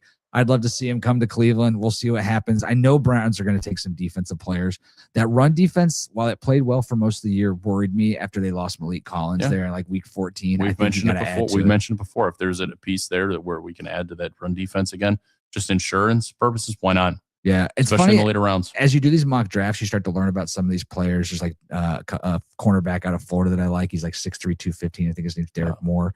And it makes me think, like, if I was a real GM of an NFL team, like, I feel like the way that I would go about this would, like, these are the 10 Can I players stop you? Can I stop here 1 second? You just said when you're doing these mock drafts, you get to learn a lot about these players. My first thought was when they announce the player that's getting drafted, the first thing that the announcers do is, and so out of the University of blank and blank got drafted. His father is serving a 2-year felony sentence for attempted murder on his mom who went through. I'm like, what the fuck is, like, you ever notice that? Yeah, they always point out especially with the late round picks. Yeah. They got to act like currently serving. They don't do that with the first round picks. The first round picks are like 14 sacks, 25 quarterback pressure, 7 interceptions. But then in the third, fourth round, it's like, it's just great that this guy's getting drafted. No, they still do it to the first round. Look at what Joe Mixon. His mom slept with 35 guys last month just to go ahead and pay for his last year before he became a scholarship athlete. Yeah, a little Forrest Gump action. Slept on the car, slept on the floor of his car. It was an 86. Yeah. Lincoln Town car, it's like funny. No, they still do it. Look at Laramie. Look what they did to Laramie Tunsil. Look what they did. Was Laramie Tunsil the one smoking weed in the gas mask? Yeah, the gas mask ball. Yeah, he takes up. No, look what they did to Joe Mixon too. He gets drafted. The first thing that they show is the video of him ripping open that Taco Bell door and going up to that chicken. Whack! Just beats the shit out of her. All right, let's get into your late round draft pick here. You've got Kyle Lewis. Tell me about Kyle Lewis. So I like Kyle Lewis. I think the measurable numbers aren't the best. He's 5'11", he's 220. He's a bit undersized for a linebacker purpose. And 4.5 speed. They actually transitioned him to safety. Might be a thing. So great special teams player. So again, I don't think he's going to be anything super crazy. Didn't play at a massive program in Pitt. Still got to give it the respect though. They've had some legends on that. Have you ever seen the history that comes from Pittsburgh? No. It's insane. Really? Yeah, it's like Larry Fitzgerald, Aaron Donald. There's an actual list of like Hall of Fame Pittsburgh players. And I like Kyle Lewis overall. I think due to his size, he's going to struggle to get off blocks. And if he could transition to safety and work out for him, that'd be great. He's limited in man coverage. And the biggest flaw to him is actually his IQ, because he gets fooled by the eyes of the quarterback. He's trying to pay attention. Yeah. So I thought I put in here high IQ, but he read something different. No, his IQ against plays and being even stuffed at the line are two of the biggest flaws. I definitely saw a lot with getting caught up in blocks. If he can avoid blockers in space, is put in note here is where he does well. Strong ball carriers tend to drag him if he is with a high IQ linebacker coach that can actually coach him into reading defenses or reading offensive setups a bit better and not being fooled by that. Yeah. I know it's a lot easier said than done. Of course. I think it's possible. Definitely think he's the actual talent is there. People have him ranked either at 81 or like 150. I mean, it's right in between there. Well, we don't know what we're talking about, right? I do think that there's a lot of value in this between the second and the fourth round of this draft. I think it's one of those things where if I have, it's one of those like kill it with quantity type things. Like if I can get 6 players in that third and fourth round period, maybe I can get 3 of them to be starters. That area of the draft is the meat and potatoes. And this is the meatiest and the most potatoy draft there could be for stuff like this. Meaty and potatoy. I love it. I love it. I could go for some potatoes right now. Are you a sweet potato guy or regular potato guy? I'm a regular potato guy. I do not like sweet potatoes. Love sweet potato. Well, the good news is we already got through the March Madness part. So, I had a little segment that we were kind of going to transition into our top 5. And it's talked about being a sports fan now as an adult versus being a kid. Now, you're a little bit younger than me, but being a kid, a sports fan was like losses didn't hurt as bad. You had your favorite players that you cheered. It was all about, for my age, it was like collecting sports cards, trading with your friends, keeping stats. I came from an era where we had played fantasy football, and I had a notebook where I would have to, for my league, I would have to get the newspaper on Monday morning and then on Tuesday morning, write down all the stats, create the points associated with them, and create a score. Because we didn't have apps or cell phones. God, we started doing this in like 1990. We started doing it like, it was awesome. It was like 97, 98. And we didn't pay for the newspaper. We got it for free every Tuesday. So I had to backdate it a lot of stuff. So it was a little tough, but I was a freak about that stuff. This is to really date me. So Nintendo had Tecmo Bowl. Okay. It's like the first football game. Bo Jackson was in it, but they didn't have player names. They just had numbers. So you couldn't create players and all that good shit you could do now. So I would keep a notebook and I would play with the Cleveland Browns and I would be like, oh, my running back's Eric Metcalf and my quarterback's here. And I would keep stats like 1 completion, 2 completion, 5 yards, 10 yards. And I would do a stats. And then at the end of the season, I would total up my yearly stats in fucking Tecmo Bowl. And I look back to that now and I'm like, what a loser. But you know what? It was fun. And I loved it. Sorry, spit on my mic.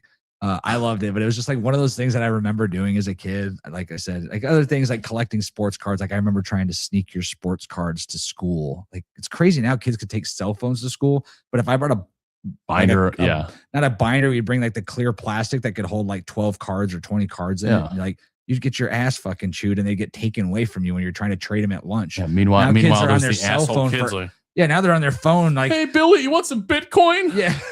Yeah. The teacher's like, what are you doing? They're like, I'm on my phone. Leave me alone. They need my space. I'm having a mental day. Yeah. Like, do you have a litter box nearby? Fucking yeah. But I hate this generation. This you kids. You suck. are this generation. No, I'm not. Do not ever say that. I am not.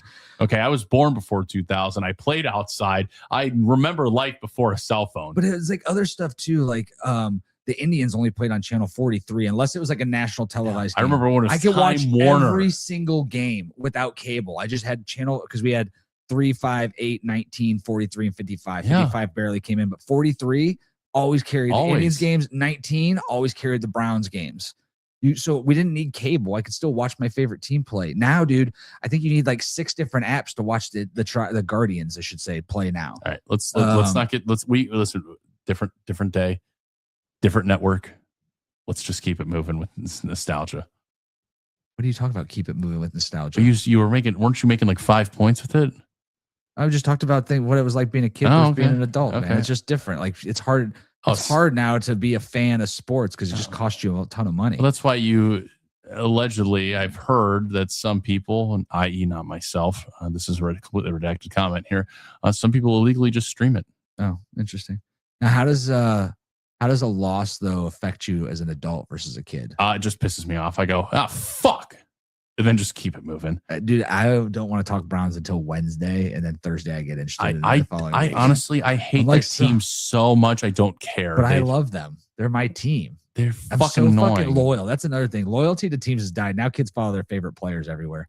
Oh, it's such a more of a player based type. Yeah. They don't care about the history. No, kids, they don't give a fuck. They're like anything. the athletes. Yeah, like I grew up in a generation where Michael Jordan stayed with the Bulls the whole time until he went to the Wizards. Yeah, to come back. That doesn't count. Yeah, it doesn't count at all. I understand. Okay. Mark McGuire's with athletics the entire time. Sosa, like all these guys stayed with their teams. Barry Bonds with the Giants the whole time. Like, could you imagine if a guy he started his Hall of Fame career at the Mets Pirates? Yeah. Could you imagine nowadays though if a player like Bonds or those days Sosa and them hit 50, 60, 70 home runs, they get $600 million to go play for the Yankees. They'd be gone. Yeah, exactly. Mike Trout being in Anaheim still is like a fucking miracle. Not really. He was paid $453 million. I mean, realistically, yeah, a lot of money. But the fact that he's still on that same team, he's also on the West Coast. Like, imagine if he would have been with, I don't know, the Marlins. Yeah, that would have been tough. Yeah, they would have never paid. Giancarlo Stanton actually. Yeah. Signed that big ass extension and he was supposed to be on the Marlins. Oh my goodness. All right. So let's get into this week. Do you even have a top 5 this week? Because you didn't do it. But this is the Guys Sports Night top 5. And we're going to go.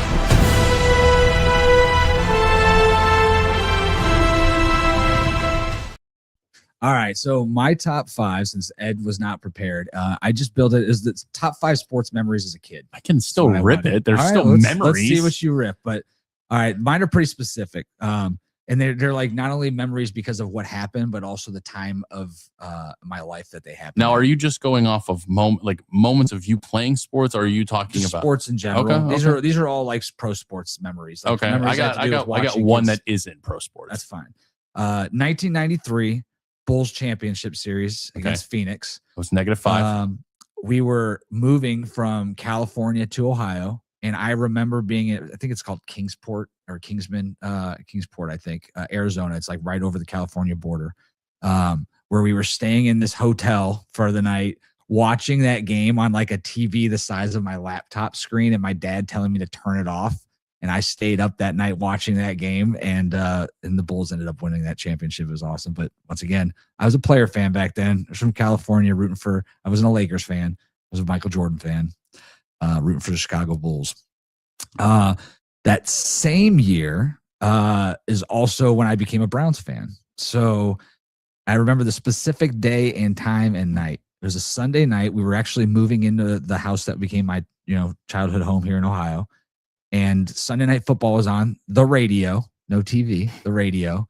And a guy named Eric Metcalf returned 2 punts for touchdowns against the Pittsburgh Steelers on Sunday Night Football, the day that we moved into my house into Ohio, because we stayed with my grandma while we were finding a house or whatever, from that summer. But that is the night I became an Eric Metcalf fan. That's the night I became a Cleveland Browns fan. And fortunately, here I am 4 years later, and the Browns still suck. Yes, they do. Next one, another Browns memory. The Browns signing Andre Rison, dude. And was it 90? I thought I put it down here, 95. I think it was 95. It was when they were favored to actually win the Super Bowl. They went out and bought the best receiver on the market. Did he come from the Bills? No, Atlanta Falcons. Okay. Highest paid receiver in the history. Want to take a guess at what his contract was?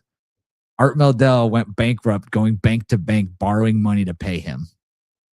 5 years, $14 million. Highest paid receiver in the NFL. Is that not insane?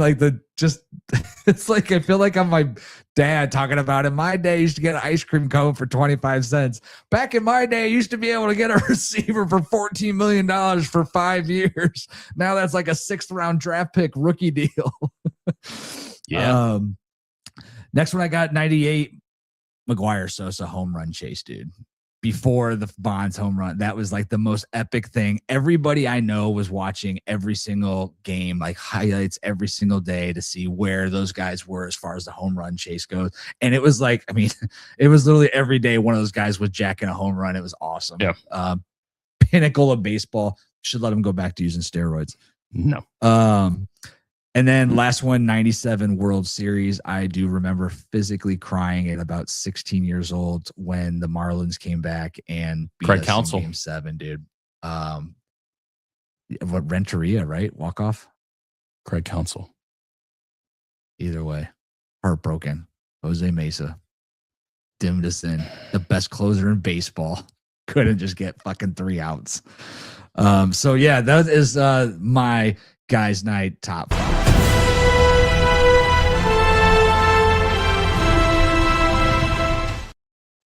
Da, da, da, da. All right, do you have a top 5? Yes, I do. All right.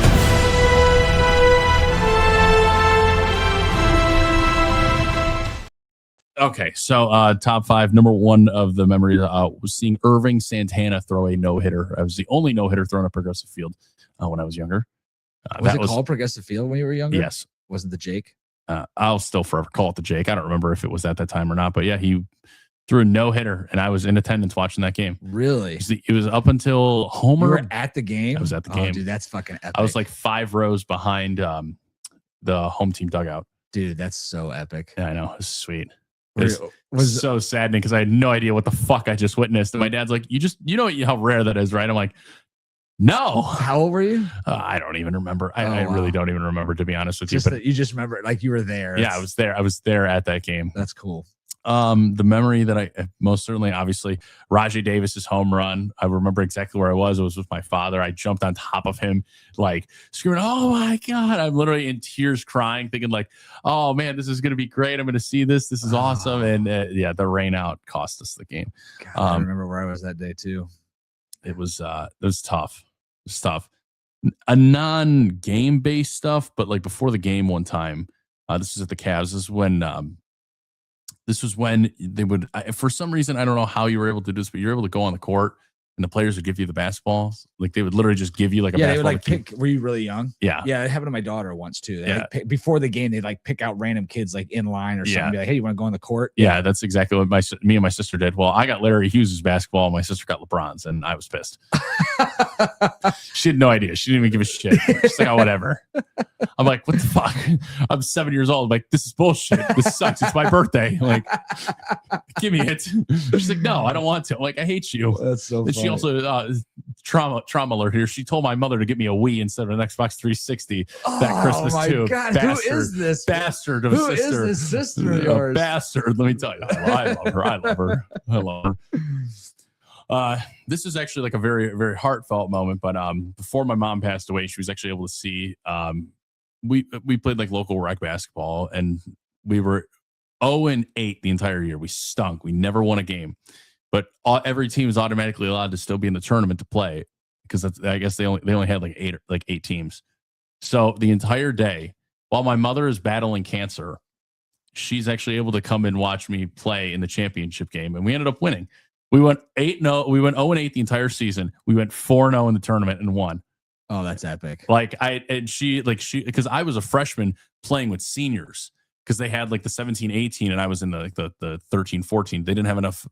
They had too many 13 and 14-year-olds, but my dad, being friends with the director of our local rec center, is like, just let them play with the older kids. Let them get better.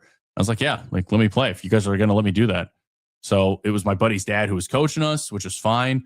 So I was playing with his older brother. I was playing with their buddies too. And yeah, I went out there, made 4 points, had 4 points. And my buddies all my friends are sitting on the bench on the other side. They're like, Ed, Dad, as I made it, I just look at my mom. She's smiling. It was a good time. It was a great time. Oh, that's a great memory, on my dad's and this is my last one. On my dad's 50th birthday, they put his name up there, like, happy birthday, so-and-so. Which was a cool memory because we were in the Loge and everything at Progressive Field. Sweet. But what was sweet was one of the players, I don't remember vividly, I don't remember the entire memory of it, but one of the players, obviously takes a hack at the ball and it goes foul. Well, my dad just all of a sudden is tracking the ball like he's back in softball, and it's flying to the Loge, and my dad just goes, just picks it right out of midair with his left hand, snags it, and the crowd is cheering, go nuts. The player takes his hat off and gives him the sign, and I was like, "Holy shit, that was sweet!" I just watched my dad do that. That's awesome. So yeah, just some memories, just some core memories. I know I didn't put like an official list together, but that's great, man. Those are some amazing memories. Of course, the best memories I've ever had are some of them that I get to spend with my dad. Dude, of course, why not? So he's the man. So shout out to my dad. He's the best, and we're gonna have him on the show. So that is tonight's Guys Night Top 5.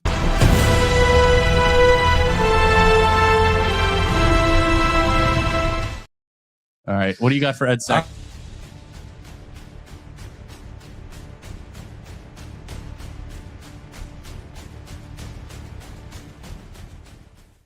Ugly. Am I that ugly? It is time. It is time to challenge Ed with his weekly sacrifices. Ed, are you ready? No. All right, here we go.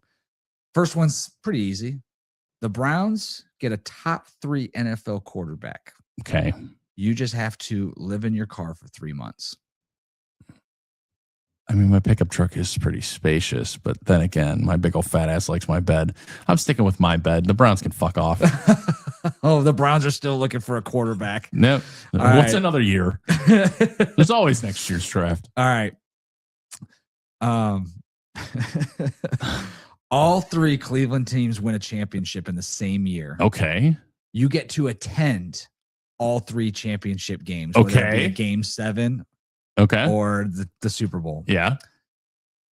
But the entire year after that, for 365 days, you have to wear a shirt that says, "This is my actual penis size," with a picture of your dick everywhere you go. It's not going to be a big picture. Fuck it. Give me the championship rings. Yes. It's not going to be a big picture anyways. It's going to be like the size of this logo. So shout out to Barstool Sports. No, not shout out. No shout outs to nobody. No free ads. Pay us. All right. Last one. Guards win a championship. Okay. But the girl you're dating that you decided you're going to marry, you have to marry her.